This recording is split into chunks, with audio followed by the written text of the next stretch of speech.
All in one kasi. Yan, sound check yan. All in one kasi si Sir Noel eh. Ano eh. Siya lahat eh. Nasaan na ba yung mga kasama mo, sir? Bakasyon. Hindi, biro lang po, no? Anyway, hindi po dapat ako yung speaker. May emergency lang si Sir Lawrence. Dapat po si Sir Lawrence ang ating speaker. So, siya na lang magpaliwanag next time. Pero itutuloy ko po yung kanya pong topic. Kasi hindi ko na po pwedeng anahin to eh, baguhin. Dahil nasimulan na po natin yung series natin for this month. Customer and People Relationships. Okay, welcome po sa mga first time, sa mga bago. Okay. Palakpakan po natin sila. Yan. So last week, sabi nga ni Sir Noel, people buy experience more than products. So ngayon, ang pag-uusapan natin ay customers don't just buy products. They buy trust. So trust is the real currency of business. Okay? Let's talk about that topic today. Medyo alam naman na siguro natin to. So tapos na. Hindi. Pero syempre, maganda na napag-uusapan at naipapaalala sa bawat isa. So, sabi dyan, people don't buy what they doubt. People don't buy what they doubt. Kung sila ay doubted, kung hindi sila nagtitiwala, kung may pagdadalawang isip sila, pasensya na, tumutuloy yung sipon ko eh, Sir Matt. Nakita mo ba? Singhutin ko na lang. Hindi sila bibili. So, napaka-importante na alam nila na yung bibilhin nila o yung produkto na meron ka ay talagang subok at mabisa. Di ba? Talagang hindi mapapahiya kung sino man yung mag-refer, kung sino man yung bumili ay hindi mapapahamak. So, yun yung pinaka-importante. This is a simple question. Kung merong dalawang tao na nag-o-offer ng exact same product, okay? At the same time, exact same price. So, kanino ka bibili? Siyempre, madaling sagot doon. Siyempre, doon sa sino ba yung tao o kumpanya na mapagkakatiwalaan. 'Di ba? That's why most of the time, pag hindi mo kilala yung produkto, kahit na mas mura siya, hindi mo binibili.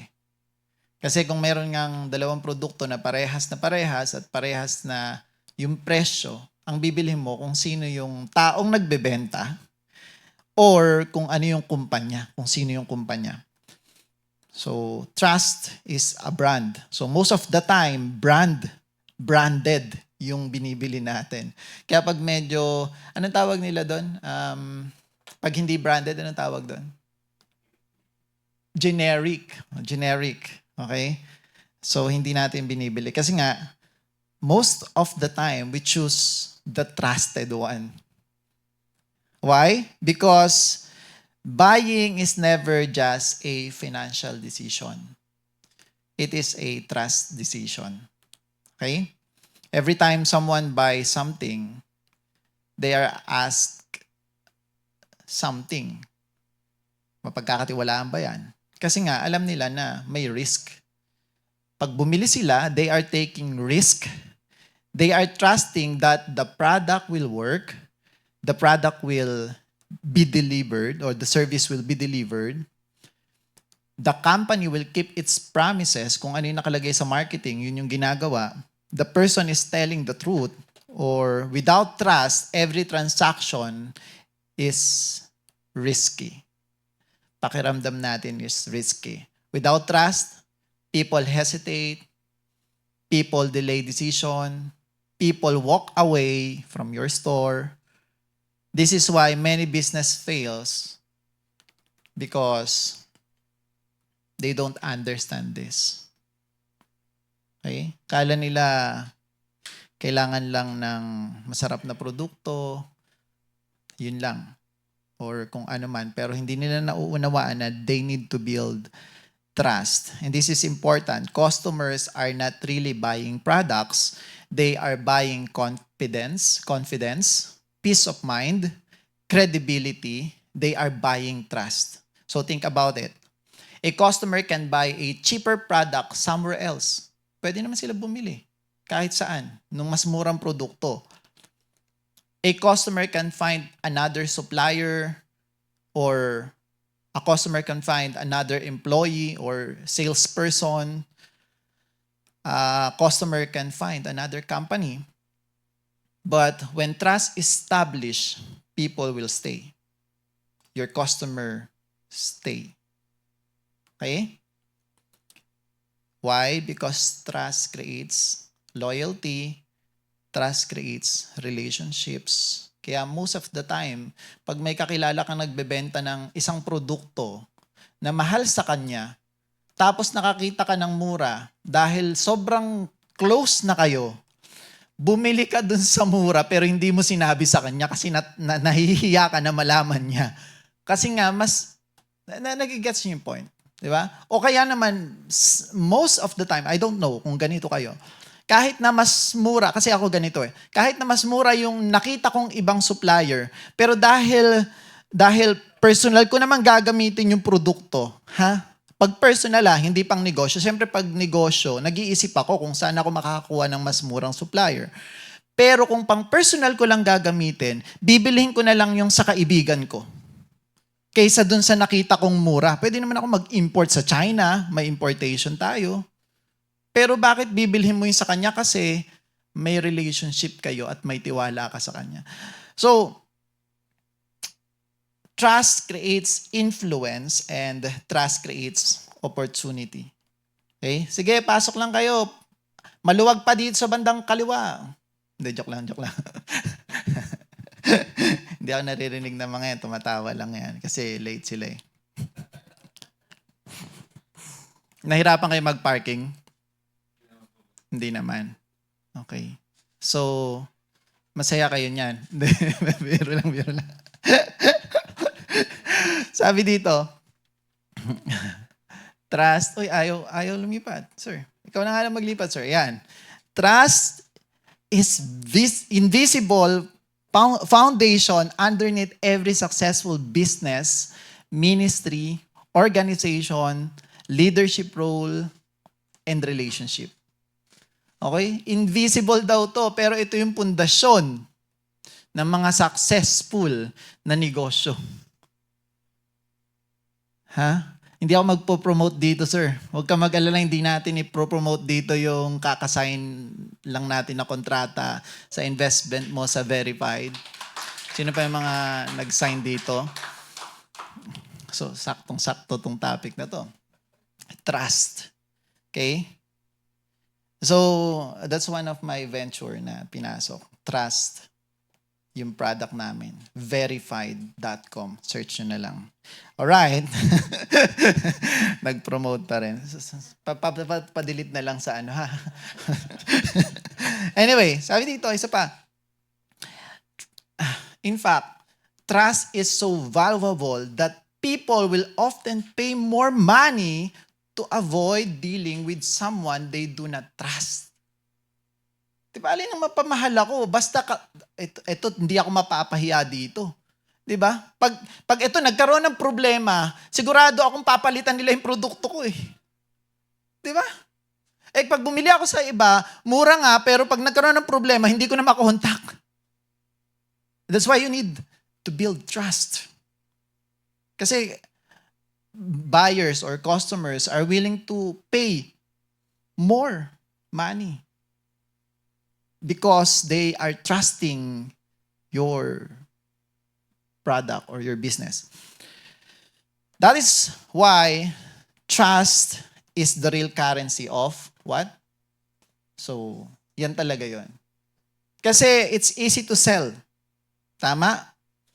Pero to build trust is a different thing.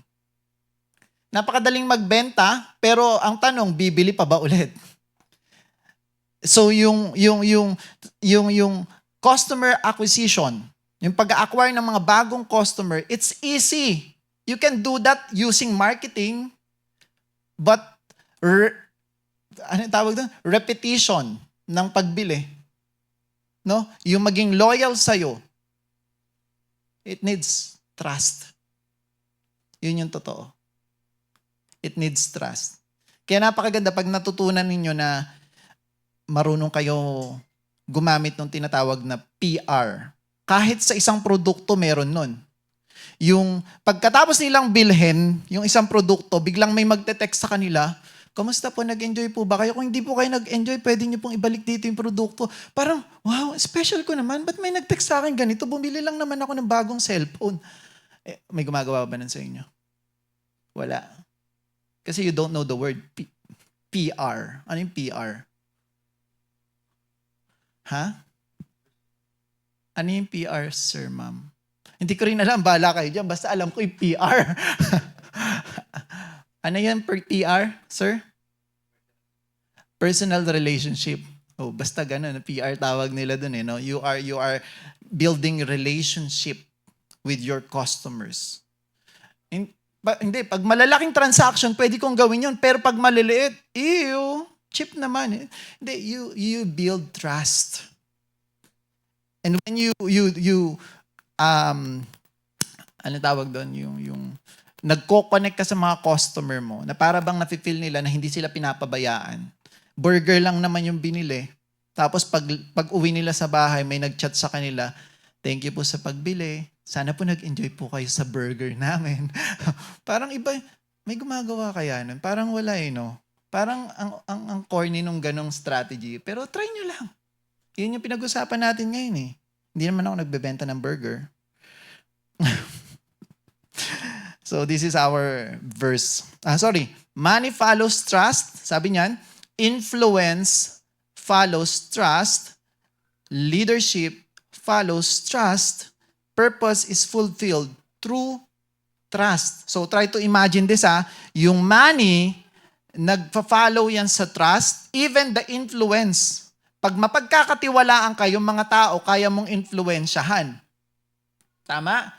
Pag ikaw naman ay katiwa-tiwala, maraming susunod sa'yo. Kaya you will become a good leader. And your purpose will fulfilled sa pamamagitan ng trust. Okay? So mamaya mas ma-explain pa bakit. Proverbs 22:1, sabi dyan. Sir, pa next. Okay.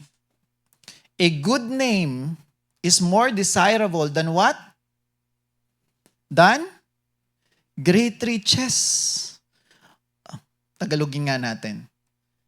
Mas mahalaga yung pera kaysa sa magandang pangalan. Yung ba yung nakalagay? Baligtad. Mas maganda, more desirable, yung may magandang pangalan kaysa sa marami kang pera. To be esteemed is better than silver or gold. Same lang yan. Pero anong point? Sino nagsulat ng Proverbs 22:1? Si King Solomon. Pinakamatalinong haring nabuhay. Based yun sa Bible. He did not say money is bad. Hindi niya sinasabing bad yung money. Wala siyang sinabing ganon. The love of money, sabi din sa New Testament, the love of money is the root of all evil. So, ibig sabihin, hindi masama yung money kasi it's a tool. Pero, hindi niya rin sinabi na yung pagiging mayaman ay masama. Di ba? Tama? Anong sinabi niya? Sinabi niya, good name is worth more. Mas mahalagang may maganda kang reputasyon o pangalan kaysa kayamanan o pera. So, nung ako ay bata pa, hindi ko ito naiintindihan. Kaya naman mahilig akong magsinungaling para lang maklose yung deal. Yun, nag-deal tuloy ng asin. Di ba? Why? Bakit mas mahalaga yung pangalan na maayos kaysa sa maraming pera? Because money can be lost overnight. Lost overnight. Pwede mawala yan overnight, pero yung trust, hindi. Okay? Money can be stolen, pero yung trust, hindi. Yung money can come and go. Diba? Madali yung maubos, madali yung gastusin, pwede yung nasa bulsa mo lang noong nakarang araw, pero nung pagkatapos ng isang araw, wala na. Kahit milyon pa yan. But a trustworthy reputation can open doors of decades. Makakapag-open ng maraming opportunity. Okay? Many people spend years trying to build wealth. God teaches us to build character first. God teaches us to build our character first. Yung character muna na daw natin. Because character creates trust. And trust eventually produces influence and opportunity. Katulad nga sabi natin kanila, you will attract things. You will attract money, di ba? Wealth, and everything. If you are a trustworthy person. Sabi dito sa Luke 16:10. Tingnan mo Si Jesus Christ yung nagsabi nito. Sabi niya, ito ay parable of a shrewd manager. You read that a whole chapter of Luke 16. Sabi niya dyan, whoever can be trusted with very little can also be trusted with much. And whoever is dishonest with very little also be dishonest with much. So, trusted means mapagkakatiwalaan. Kung ikaw daw ay mapagkakatiwalaan sa maliit, ikaw daw ay mapagkakatiwalaan sa mas malaki. That's the principle of the Bible. It's important to understand that. So kung ano meron ka ngayon, kasi Lord, hindi mo kasi ako pinagkakatiwalaan, pagkatiwalaan mo ako ng malaki. Most of the time we are thinking like, hindi kasi ako binibigyan ng opportunity ni Lord. Pagkatiwalaan niya lang ako sa malaking bagay. Hindi ganun si Lord. Tumitingin siya sa kung ano yung meron ka. At kung hindi ka mapagkatiwalaan sa kung anong meron ka, kahit nabigyan ka pa niya ng mas malaki, dun siya naniniwala. Dahil yun yung prinsipyo ng kaharian. Kaya pinangangatawanan ng ating Diyos yun. Dahil hindi niya pwedeng baliin ng salita niya.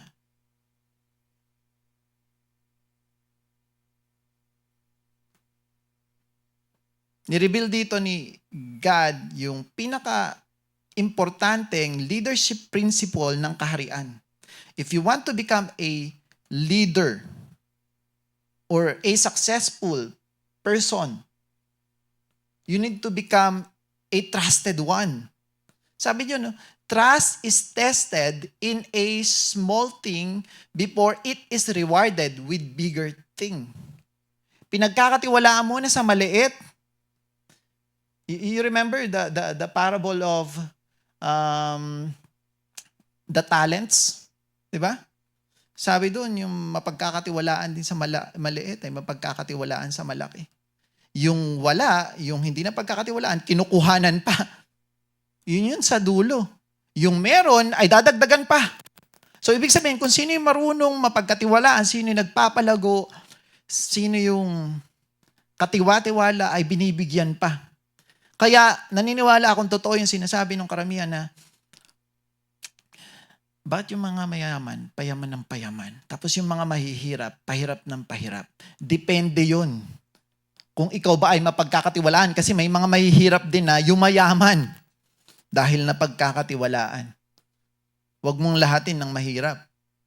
Kasi karamihan dito galing sa mahirap. Yung mga nanonood dyan, galing din sa mahirap. Pero nagsumikap at napagkakatiwalaan sa kung ano yung meron sila. Hindi sila nagrereklamo, hindi sila na... Yung iba kasi, puro reklamo na lang. Binigyan ka naman Anong ginawa mo? Hindi kulang kasi yung minimum wage yung iba nga walang pera Pero yumaman. So hindi basihan kung ano yung meron sa'yo. Ang basihan kung kaya mo bang hawakan. Kasi kahit nabigyan ka pa ng mas malaking halaga, kung hindi ka naman pagkakatiwalaan, mauubos lang yun. Lagi nga natin in example, maraming mga nanalo sa loto. Dahil hindi sila handa, dahil hindi naman nila alam yung proseso, biglaan yung pagyaman nila, wala na rin agad. May kilala ba kayo nanalo sa loto? Siguro yung bukod kay Pipito, siguro yung mga kunwaring nananalo lang dun sa loto, pero mga kamag-anak talaga. Di ba? Narinig niyo ba dyan? Huwag niyong pagkakalat yun na stop mo yung live. Joke lang. Di ba? Wala naman akong sinabing pangalan eh. Pero most likely, ganun yun. Pero ang ibig sabihin ko lang, kahit nabigyan ka pa ni Lord ng 1 trillion peso, maging kasing yaman ka pa ni Elon Musk today, baka ikasama mo pa. Baka matutunan mong pumatay ng tao dahil dami mo ng pera eh. Baka girahin mo pa yung bansa. Dahil mas gusto mo pang yumaman dahil hindi ka pa kontento dun sa 1 trillion. Pero most of the time, masasayang lang yun. Mauubos lang yun. It's either mawala yun or ikapahamak mo. Dalawa lang naman yun. Okay, so many people pray for greater purpose or opportunity. Many people pray for bigger businesses and promotion. Pero ito yung tinatanong ni God. Next, sir. Ito dapat. Sabi ni God, can I trust you with what you already have? Anong meron sa'yo? Napagkakatiwalaan ba kita? Imagine mong yan yung tinatanong ni Lord. Dun sa principle na binasa natin kanina, yan na yan yung tinatanong niya. Napagkakatiwalaan ba kita kung ano meron ka? O patay bahala ka kung gumastos? Hindi ka nagpaplano. Baka lahat ng binigay ko sa iyo opportunity, sinayang mo. Anong meron ka ngayon? Mapagkakatiwalaan ka ba dyan? So yun yung tanong. Kung mapagkakatiwalaan ka sa mas maliit, mas mapagkakatiwalaan ka sa mas malaki. Yun ang sabi ni Lord. Trustworthiness always comes before increase. Kailangan mapagkatiwalaan ka muna bago ka dagdagan. Faithfulness comes before promotion. Responsibility comes before opportunity. Kaya nga yung mga nagiging successful na tao, siguro pwede kong sabihin na kasama ako doon. Kasi bata pa lang ako naging, hindi ko lang alam, baka kasi nanonood yung mga kapatid ko eh. Bata pa lang ako, naging responsable na ako. Tumayo na ako. Sabi ko, tutulungan ko yung mga kapatid ko, you understand that? Tulungan ko yung magulang ko. So bata pa lang, naging responsable na ako. Responsibility comes before opportunity. So, kung hindi ka responsableng tao, malayo yung opportunity sa'yo. Again, kung hindi ka mapagkatiwalaan sa maliit, hindi ka mapagkakatiwalaan sa malaki. You always remember that. Hindi yan prinsipyo ng tao. Pero, kahit tao, ganyan ha. Halimbawa, may inutos ka sa isang tao, binigyan mo ng 1,000 pesos. Alam mo naman yung halaga. Tapos nung tinanong, magkano sukli? Ay sir, pinang parking po kasi namin yung 50, tapos pinangkain namin yung 200. 750 po kasi yun, so wala na pong natira. Pero alam mo naman sa isip mo, nung pumunta ako dun, 400 lang bili ko dun, tsaka libre naman yung parking ah. Tsaka kumain kayo dito bago kayo umalis ah. Ayos ah, di ba? So, hindi mapagkatiwalaan sa 1,000, paano mo pagkakatiwalaan sa 1,000,000? Paano mo gagawing manager ng negosyo mo yon? So, tandaan nyo, walang lihim na hindi nabubunyag. Kaya kahit na itago nyo yung mga sekreto ninyo na mga kalokohan, kahit sa mga customers ninyo, kahit lokohin niya po sila na hindi nasisira yung produkto nyo, kahit 1 taon pa, pero after 2 months, bulok na. Siyempre, umaasa sila 1,000 years tuloy. 12 months, yung product nyo hindi masisira. After 2 months, so hindi nila kinonsume kasi naniniwala sila. 12 months, pagdating ng 2 months, bulok na. Sasabihin nyo, tinawagan kayo, bulok na yung pagkain. O bulok na tong produkto nyo. Paano pa namin magagamit? Kala namin 1 year. Sir, saan nyo po ba nilagay? Kasi 1 year po talaga yan pag nasa freezer. Sabay gumanong ka, no? Saan mo nilagay? Baka sa room temperature lang po. Hindi, pag ganun, palitan nyo na lang agad. Yun yung pinaka-importante. You always make a reconciliation kasi parang relationship yan nasira. Yung trust. Parang niloko mo, sabi mo wala kang kachat na iba. Parang ganun yan. Maganda mamaya yung relationship talk natin tungkol din sa trust eh. Talagang saktong-sakto talaga ang galing. Kailangan mo makipag-reconcile. You need to make para mabalik yung trust. Okay? Depende lang yun sa customer kung ibabalik niya pa yung trust niya. Kung paulit-ulit na mangyayari yan. Tuloy natin kasi nauuna ako dito sa topic ko eh. 1 Peter 4:10. Each of you should use whatever gifts you have received to serve others as faithful stewards of God's grace in its various forms. So, kaya you understand kung ba't pinukusan natin itong mga verses na to ng mga unang linggo. Kasi lagi natin ito magagamit. Notice the connection. God gives gift. Gift are meant to serve people. Service creates value. Value creates trust. Trust creates influence. Influence allows you to fulfill purpose. So, balikan natin. Yung Diyos daw natin ay binigyan tayo ng gift. Yung gift natin, sabi dun sa verse, are meant to serve people. Let's go back. Each of you should use whatever gift you have received from the Lord to serve others. So, gifts are meant to serve. Okay? As faithful stewards of God's grace in its various form. Kahit ano daw uri, kahit tungkol pa yan sa pagninegosyo, leadership, counseling, pag-imbento ng mga bagong produkto, panggagamot, various form. Ang ibig sabihin lang niyan, may kanya-kanya tayong kayang gawin. So yung bagay na kanya-kanya natin kayang gawin, yan ay bigay ng Diyos na nakatalaga, meant to be. Di ba? Para makapag-serve tayo sa iba. And that service creates solution from other people's problem.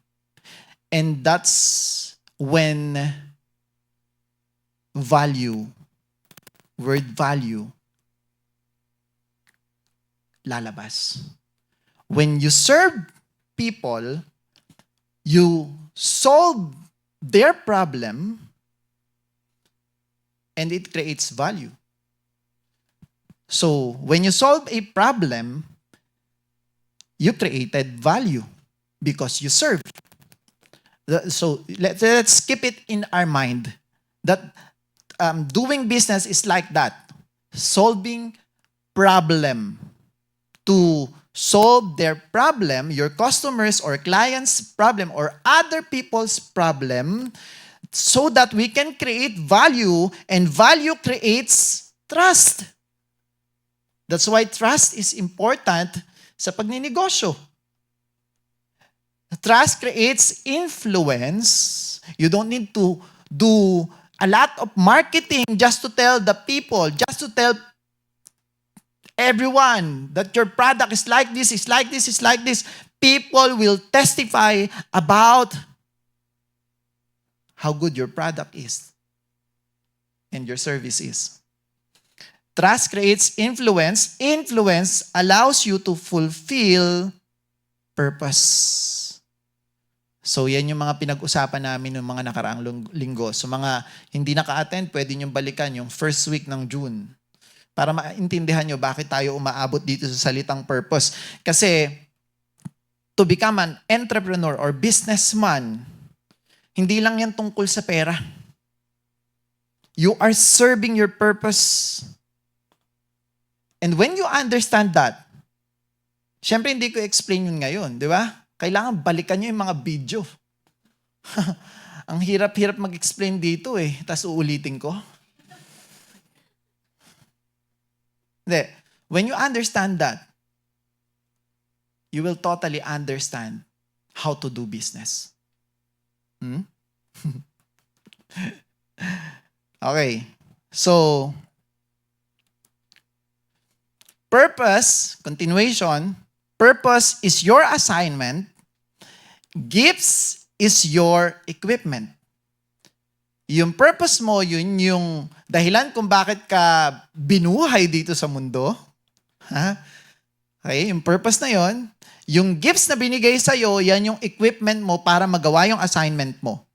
Trust is, next sir, what allows people to receive what you have to offer.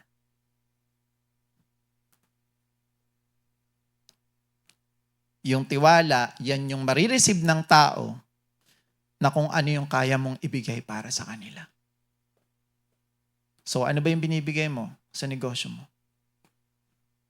Are you serving poops for the sake of money? Ano yung poops? Yung tae lang, walang kwenta, yung ibig kong sabihin. Ano ba binibenta mo? Wala lang. Di walang silbi yun.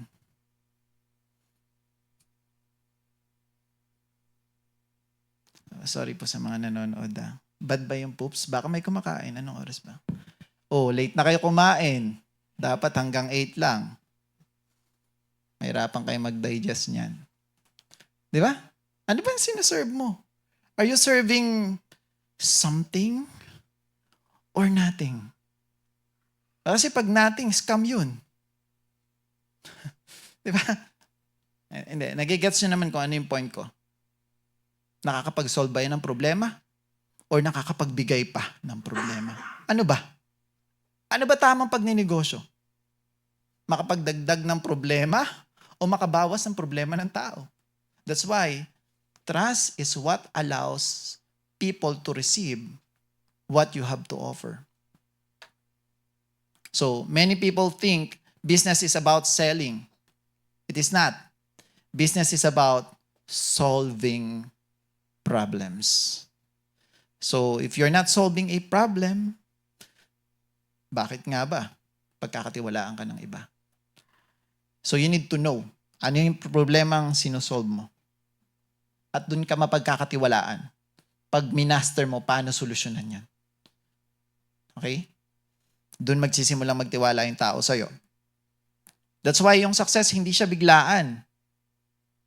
You need to build trust. Kaya sa simula, pag nagsisimula ka magnegosyo, hindi talaga simula, sabog yan. Pero kung gusto mong sumabog, you do marketing. Pero kaya nyo bang pangatawanan yung dami ng customers? Ha?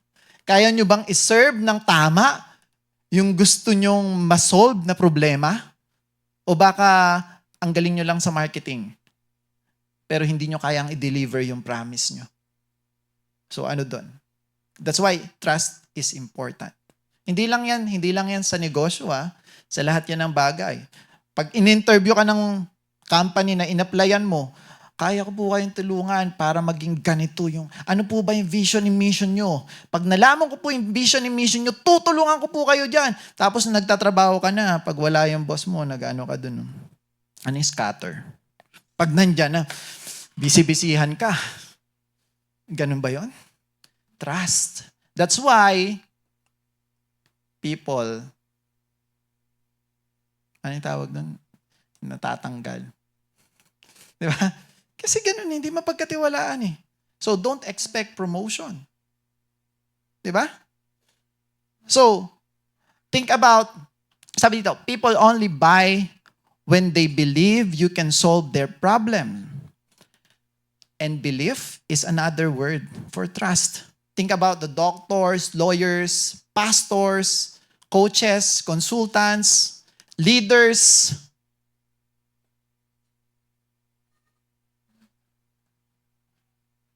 None of these people succeed simply because they know something. Hindi lang dahil may alam sila, they succeed because people trust what they know. Kasi marami namang lawyer, marami namang doctor, nakapag-aral, pero hindi nila na-prove na mapagkakatiwalaan sila. Di ba? Ang daming nireseto, tapos sasabihin, dito ka lang bibili, sir, ha? O kaya naman, ang daming pinagawa sa yung laboratory. Hindi ka lang naman makaihi ng maayos.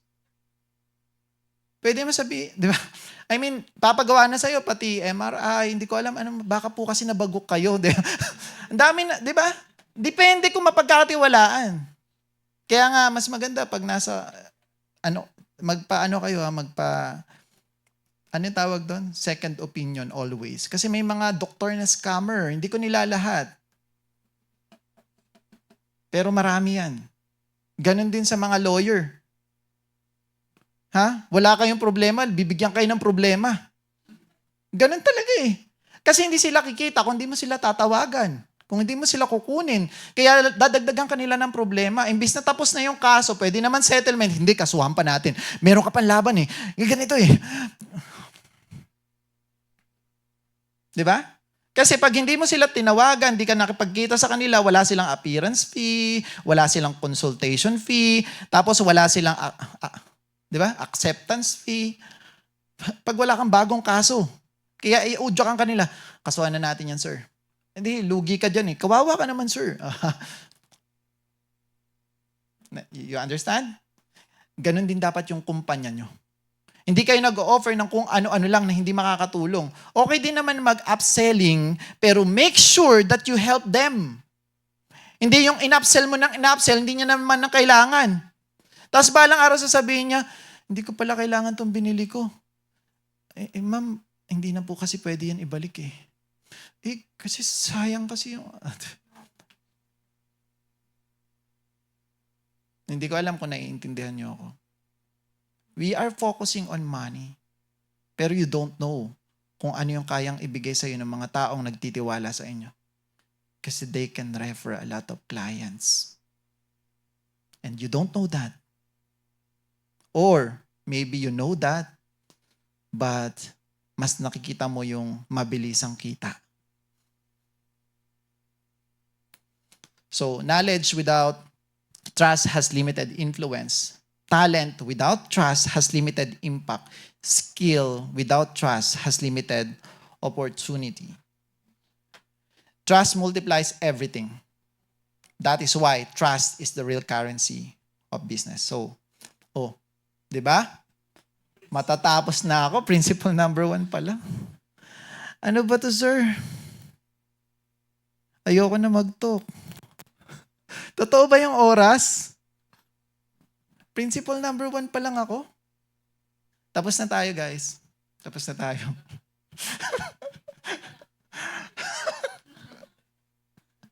Bilisan natin. Many people think trust is built through words. It is not. Trust is built through repeated action.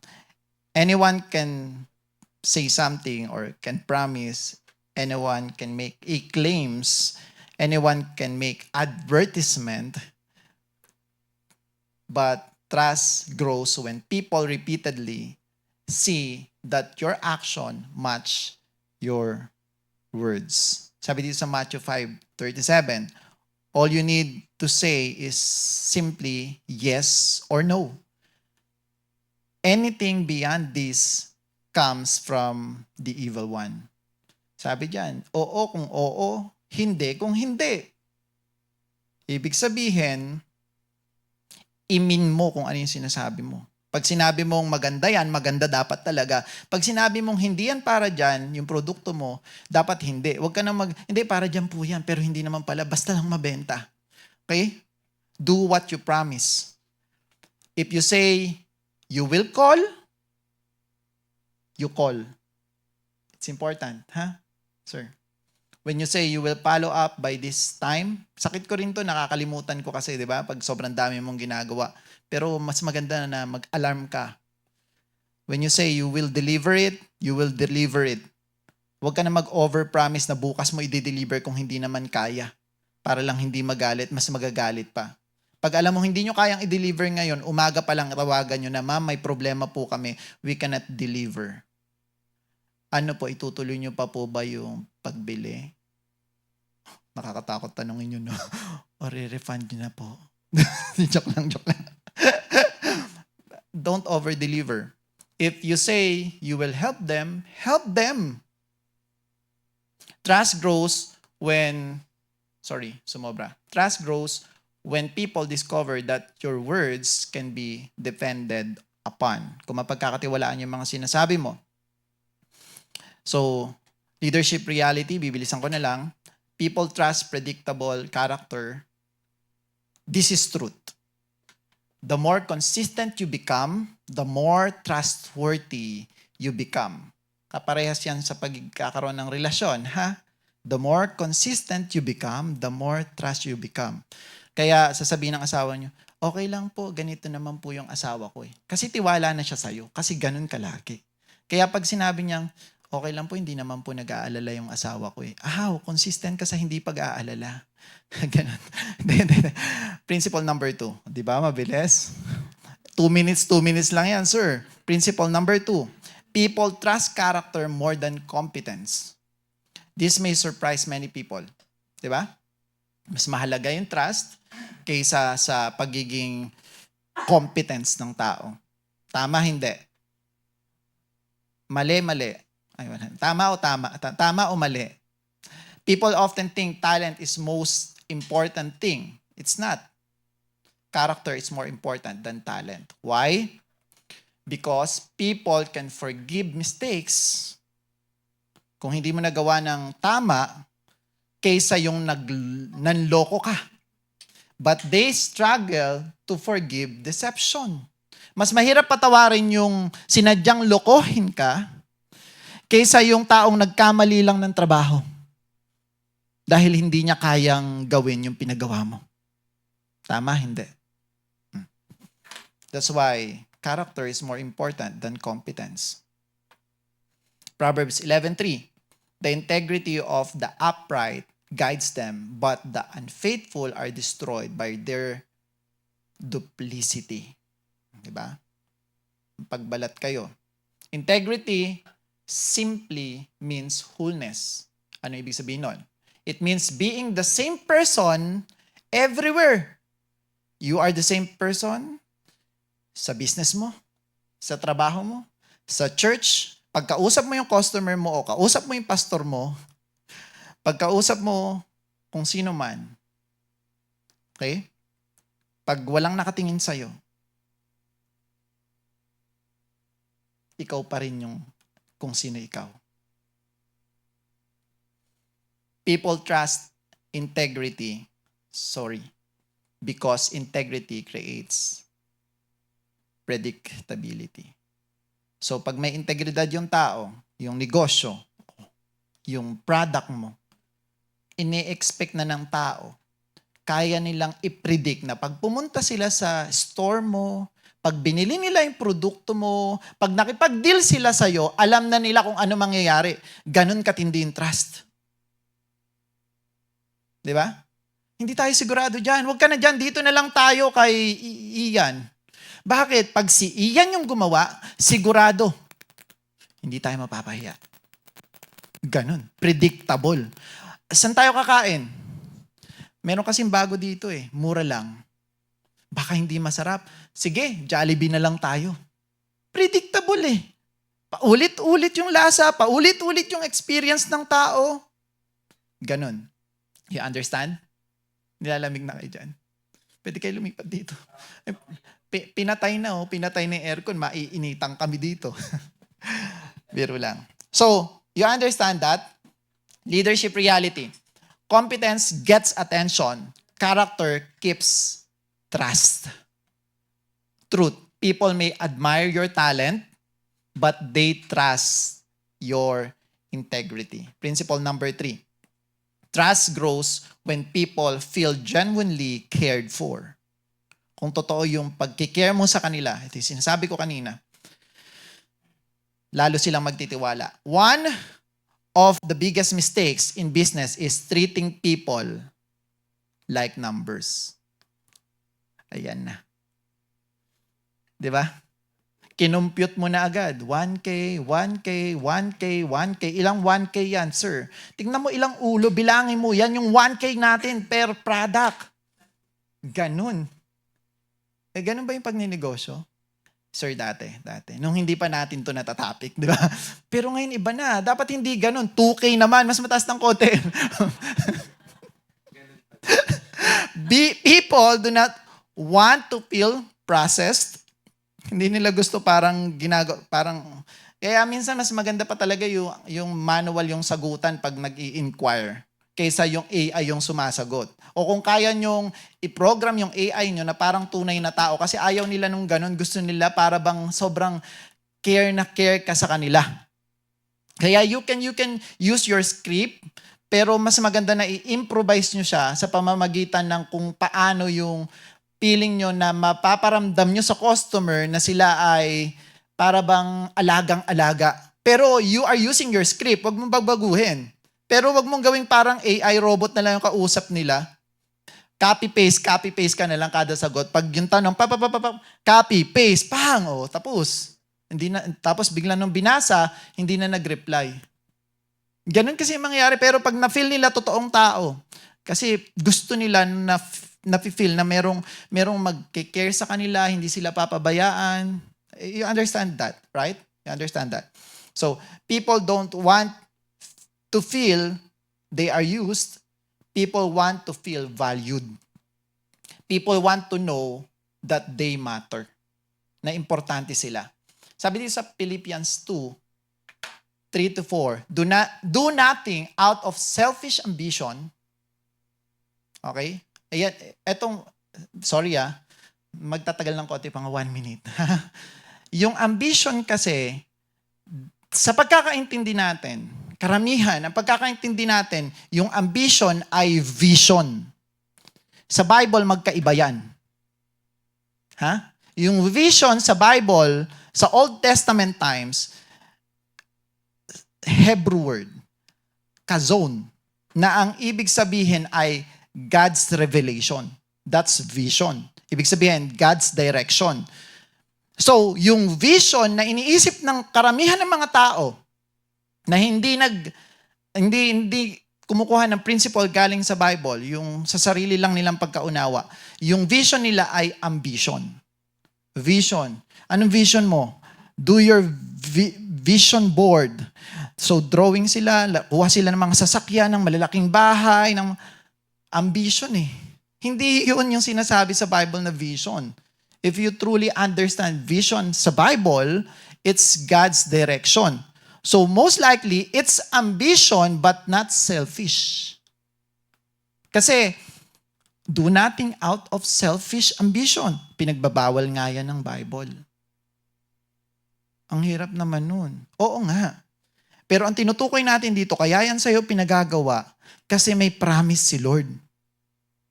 Kaya nga, we have this faith that His Word is the only principle that we can use na proven and tested na totoo.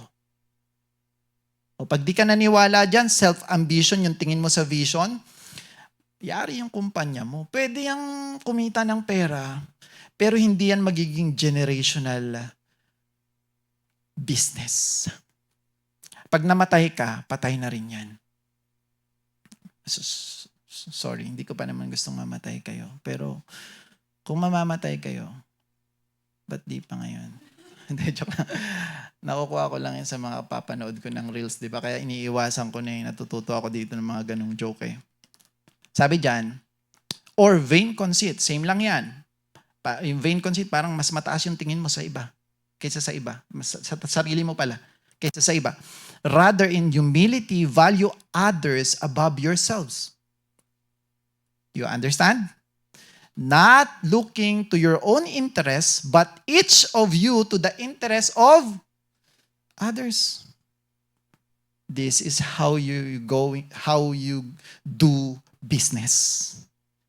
This is how you do business. Paano yung kita? money follows. Growth is inevitable. Success is inevitable when you understand these principles. Kanino ka bibili? Sa kumpanya na para bang lagi kang inaalagaan na hindi ka pinababayaan, o sa kumpanyang may pinakamagandang produkto pero sobrang mahal tapos hindi ka tinetext, hindi ka chinachat? Saan ka bibili? If you truly understand this verse, no, para pang palabas yan eh. Pero sinasabi din sa Bible, the more you give, the more you. It's better to give than to. Why? Because the Lord promised something. In-explain ko yan. Balikan nyo yung mga nakaraang. Ang galing ko mag-promote, no? Balikan nyo yung mga nakaraang video. Oh, tapos na yung time ko, sorry. Okay, so, leadership reality. People remember how you made them feel. People remember how you made them feel. They cannot remember your product, or sometimes they cannot remember what you say, but how they feel. Yun yung matatandaan nila. Truth. Customers may forget your presentation. Customer may forget your product details, but they rarely forget how you treated them. That's why taking care of them, taking care of your customers, is important. Principle number 4. Tatapos na ako. Trust is earned in small things. Many people want immediate or trust immediately, but trust grows slowly. Trust is not built in one big moment. It is built through thousands of small moments. Kaya balikan natin yan. Sabi dyan, whoever can be trusted with very little can also be trusted with much. So, sabi dyan ni Jesus Christ, tinuturo sa atin na yung small responsibilities reveals character. Yung mga maliliit na bagay, nire-reveal nito kung sino tayo. Dito tayo pagkakatiwalaan ng tao. So, sa mga maliliit na bagay na ginagawa mo para sa mga customers mo, sa mga clients mo, o sa mga tao, it's important. Kasi dun nabibuild yung trust pag nakikita nila yung character na meron ka. If someone cannot be trusted with small commitments, syempre hindi mapagkakatiwalaan yun sa mas malalaking responsibilities. Leadership reality. Next, sir. Ayaw gumana. Sorry. Leadership reality. Big trust is built through small faithfulness. Truth, sabi dyan. Next, sir. Trust is not earned in dramatic moments. Principle number 5. Sorry. Trust is earned in daily habits. Principle number 5. Nagmamadali na, no? Time na daw eh. Principle number 5. Trust is the fruit of purpose-driven service. Many people chase money, but money is often results of something deeper. Resulta na lang siya. Byproduct. Okay? Result na lang siya ng ginawa mo. Bakit? Money follows value, and value galing sa trust. Okay? Value follows service. Service follows purpose. People who understand their purpose naturally focus on helping others or helping people. People who focus only on money often lose trust.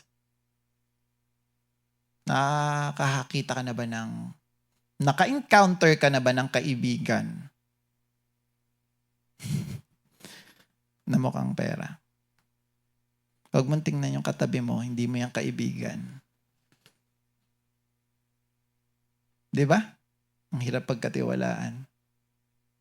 Kamukha ni may binabanggit na pangalan. Hindi, joke lang. Ephesians 2:10. For we are God's handiwork created in Christ Jesus to do good works which God prepared in advance for us to do. So ano yung good works na yan? Iyan ba yung mga bagay na iniisip mong kasalanan mo or what? No. Good works na sinasabi dyan is yung serving people. Pinag-aralan ko yan ng maigi. Yung pagsiserve yan sa iba.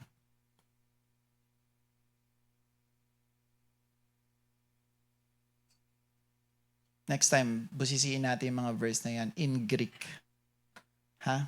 Para maintindihan natin. Kala kasi natin yan, yung hindi yan, yung basta yung mga simpleng bagay lang, katulad ng hindi ka na magsisinungaling, yung mga ganong bagay. Oh, parang ganon, pero hindi lang para, hindi ka lang magsinungaling kasi mapupunta ka sa impyerno. Hindi yun yung tinutukoy dyan, ha? Kasi akala natin pag gumawa tayo ng nagsinungaling tayo ay mapupunta tayo sa impyerno. Hindi yun yung tinutukoy dyan. Kundi, ikaw daw ay, in-explain ko na tuloy. Sabi ko, next time na eh. Ang tinutukoy dyan, yung kung hindi ka man magsisinungaling, di ba? You are serving other people. Kasi I can lie by serving other. What? Kaya medyo mahirap mag-aral ng Bible kasi medyo nakakalito pag di mo naintindihan. Kasi hindi lahat ng pagsisinungaling ay masama. Sa mata natin, masama kasi white lie. Pero kung papatayin yung anak ko, tapos tinatanong sa akin kung nasaan, hindi ko ituturo. Sasabihin ko nandun. I lied. But I served. You understand? Hindi yun yung simpleng pagsisinungaling na sinasabi ko.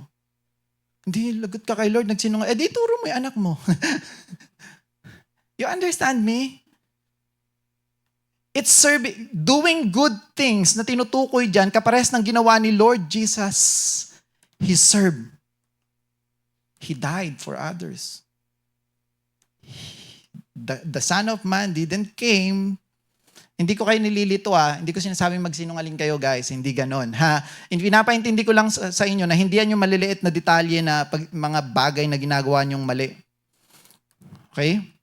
Halimbawa, yung hindi ka nanood ng porn. Hindi yan yun. I-explain ko pa para lang maintindihan nyo. Yung sinasabi diyang good work, dahil ginawa tayo, created in Christ Jesus, dapat maging katulad tayo ni Christ Jesus. Even the Son of Man didn't came. Sino yon? Si Jesus Christ. To be served, but to serve. Yun yung good work. Yung gift natin, ibigay natin sa iba para, gamitin natin para pagsilbihan yung iba. Medyo malalim yun.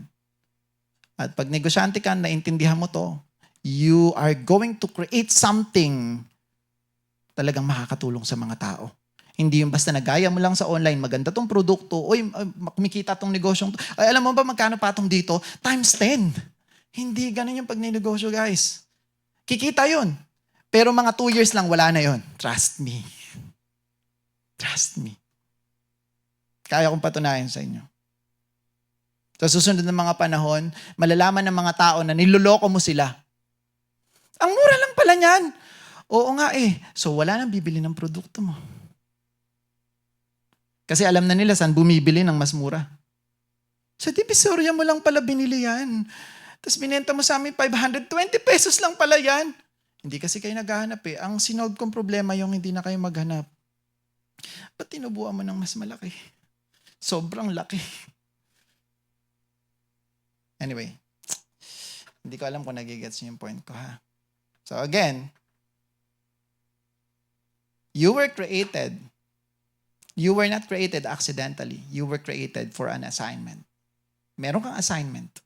Yun, yung binasa natin kanina, may assignment ka. To be like Christ. Hindi maging katulad niyang Diyos, kundi gawin kung ano yung ginawa niya dito sa mundo. He served. Hindi ako galit ha, hindi ako galit. Kaya napakaganda ng trabaho ng mga entrepreneur. You are solving problem. You are helping a lot of people. As if you want to help them. Or just you want to help yourself, your family, para makabayad sa bills, para magkaroon ng magandang bahay o makabili ng magandang kotse. Ano doon? Yung others na tinutukoy, hindi yun limited sa mga kakilala mo lang. Sa lahat ng tao yun. You were created to contribute. And you were created to serve. You were created to solve problems. That's why yung mga empleyado, kung talagang naiintindihan nyo itong sinasabi ko, mag-resign na kayo. Hindi, joke lang. Hindi, I mean, magkaroon kayo ng puso na makapag-solve ng problema. Hindi lang problema ng negosyo ng boss nyo, kundi ng mga tao. Kasi we are created like that. Oo, hindi tayo create lahat na maging negosyante, pero lahat tayo create to solve a problem.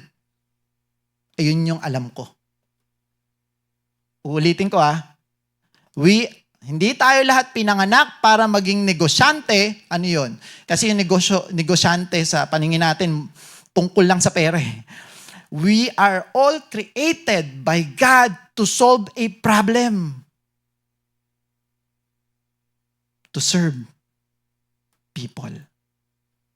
How to do that? Solve their problem. Hindi ko lang alam kung naiintindihan nyo yun. Wala na kasi akong time. Bilisan ko na to. Each of you should use whatever gift you have received to serve others. Inulit ko lang yan. Okay. Leadership reality. People trust those who consistently serve. Truth. The fastest way to build trust is not through promotion, it is through service. Kingdom, gospel, reality. Jesus built trust before he built followers. People trusted him because his word matched his actions, his character matched his message, and his life matched his teaching. Sabi dito sa John 14:6, sabi niya, I am the way, the truth, and the life. No one comes to the Father except through me. Yeah. Diba? Yan sinabi ni Jesus Christ. Notice something powerful. Jesus did not merely teach truth. Hindi niya sinabi lang yung truth. Hindi niya lang sinabi yung katotohanan. Inimbodied niya. Ibig sabihin, isinabuhay niya yung katotohanan. Siya talaga yun eh. Yung word, sabi niyan, lalayo ako. He became trustworthy because truth was visible in his life. Siya nga yung word naging tao yung salita, sabi sa John 1:14. Trust grows, next. Trust grows when people repeatedly see authenticity. Hindi peke. So final truth. Customer do not simply buy products. Customer buy trust. Next. People buy confidence. People buy credibility. People buy consistency. People buy integrity. People buy reliability. Next. Trust is the real currency of business. And trust is built one decision at a time. Hindi biglaan. One promise at a time. One act of integrity at a time. One act of service at a time. So this is closing. Stop asking, how can I make more money? And that's not business, that's source of income. You are looking for source of income. Business is like this. How can I become more trustworthy? Okay? So because when trust grows, relationships grows, influence grows, opportunities grows, business grows, leadership grows, and purpose expands. Trust is not built through what you say. It is built through who you become. That's why naging favorite kong principle yung success is not something you pursue. Success is something you attract by the person you become. Hindi siya kinukuha ng sapilitan, kundi ina-attract siya sa kung sinong tao nagiging ikaw. Let's declare this. I'm done. I'm done.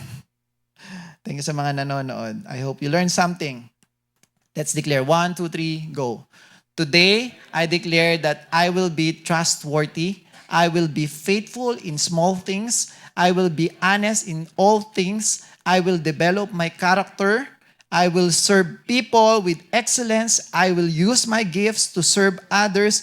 I will fulfill my God-given purpose. I reject dishonesty. I reject shortcuts. I reject selfish ambition. I choose integrity. I choose consistency. I choose faithfulness. My reputation will reflect God's character. My leadership will build trust. My service will create value. My purpose will impact people. In Jesus' name, amen. Thank you.